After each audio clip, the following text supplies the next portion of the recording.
এখানে মোট ৩টি স্পিকার ইউজ করা যাবে এবং ডিসি এখানে ১২ ভোল্ট থেকে ২৪ ভোল্ট দেওয়া যাবে। সবচেয়ে বেটার হবে ১৯ ভোল্ট থেকে ২৪ ভোল্ট ডিসি ইনপুট করার এবং আপনারা এখানে ২টি স্পিকার এবং দুটি রেয়ার স্পিকার এবং একটি কিন্তু সাবওয়ুফার মোট ৩টি স্পিকার চালাতে পারবেন। বাজারে একদম কম প্রাইসে অবশ্য এই ক্লাস ডি এর সার্কিটগুলো অনেক ভালো মানের। তো আপনারা ফার্স্ট টু লাস্ট পর্যন্ত দেখুন, আপনারা একবারে ইজিভাবে এই সার্কিটটি সেটআপ করতে পারবেন। আমরা এই সেটআপটি চালানোর জন্য দুটি ১২ ভোল্ট ব্যাটারি নিয়েছি।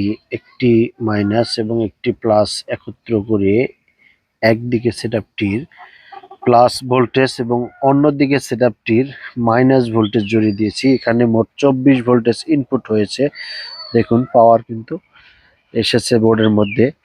এখন স্পিকারের এখানে ৩টি সংযোগ। এখানে দেখুন রেয়ার স্পিকার একটি প্লাস এবং একটি মাইনাস, আবার একটি প্লাস একটি মাইনাস এবং সাবওয়ুফার স্পিকার যে এখানে প্লাস এবং এখানে মাইনাস সংযুক্ত করেছি, অডিও ইনপুট করেছি। তো আমরা এখন সাউন্ড চেক দেব, দেখি সাউন্ড কোয়ালিটি কিরকম হয়।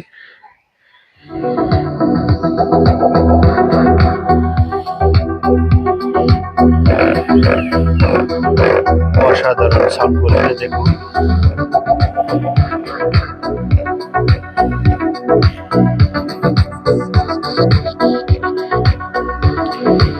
দুইশো ওয়াট, এখানে ১০০ ওয়াট হচ্ছে দুটি স্পিকারে ১০০ ওয়াট, আর একটি সাবওয়ুফারের জন্য কিন্তু ১০০ ওয়াট এসেছে। অলরেডি আমরা ২০০ ওয়াট পেয়ে যাচ্ছি এই সেটআপটিতে। তো বন্ধুরা, এই সেটআপটি একেবারে রিজনেবল প্রাইসে এবং অল্প খরচের জন্য ভালো একটি সেটআপ। যাদের ডিসি ভোল্টেজে বেশি ওয়াট সম্পন্ন অ্যামপ্লিফায়ার চান, অবশ্য তারা এই অ্যামপ্লিফায়ারটি নিতে পারেন। ১৯ ভোল্ট থেকে ২৪ ভোল্টের জন্য বেস্ট একটি সাউন্ড পাওয়া যায়। তো বন্ধুরা, সাবওয়ুফারটি দেখুন, ২০০ ওয়াটের একটি সাবওয়ুফার, ভালো বেস কোয়ালিটি আসে। ২০০ ওয়াটের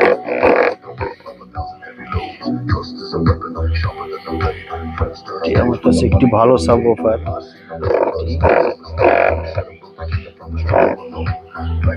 ২৪ ভোল্টে আমি চালিয়ে দেখাচ্ছি দুটি স্পিকার দিয়ে। সনিক ডিভাইসের একটি অনেক সময় দেখা যায় সনির ডিভাইসগুলো নষ্ট হয়ে গেলে আপনারা বক্সগুলো চালাতে পারেন না। তারা কিন্তু এই সেটআপটি ব্যবহার করে ভালো একটা সাউন্ড ফিল করবেন, ঠিক আছে? তো সেক্ষেত্রে কিন্তু অবশ্যই ১৯ ভোল্ট থেকে ২৪ ভোল্টে আপনারা এই সেটআপটি চালাবেন। এই সেটআপটিতে তেমন বাড়তি কোনো ঝামেলা নেই। এখানে ভলিউম, ব্যাসটোন এবং সবকিছুই, অডিও ইনপুট সকেট দেওয়া আছে এবং কানেকশন করার জন্য এখানে সকেটগুলো আছে। খুব ইজিভাবে আপনারা এই সেটআপটি সেট করতে পারবেন। তো বন্ধুরা, অনেক বন্ধুরা কমেন্টে লিখেছিল যে ভাই ক্লাস ডি এর অ্যামপ্লিফায়ারগুলো কীরকম, একটা ভিডিও দেন। তো তাদের জন্য মূলত এই ভিডিওটা করা। তো ধন্যবাদ বন্ধুরা। ইনশাল্লাহ যারা আমার নিয়মিত ভিডিও দেখেন কমেন্টে বলবেন, ইনশাল্লাহ আমি চেষ্টা করব আমাদের দোকানে ক্লাস ডি এবং অন্যান্য আরও এরকম সার্কিট আছে। ইনশাল্লাহ আপনারা চাইলেই আবার নেক্সট টাইমে আবার কোনো ভিডিও নিয়ে আসবো। সে পর্যন্ত ভালো থাকুন বন্ধুরা। আসসালামু আলাইকুম রহমতুল্লাহ।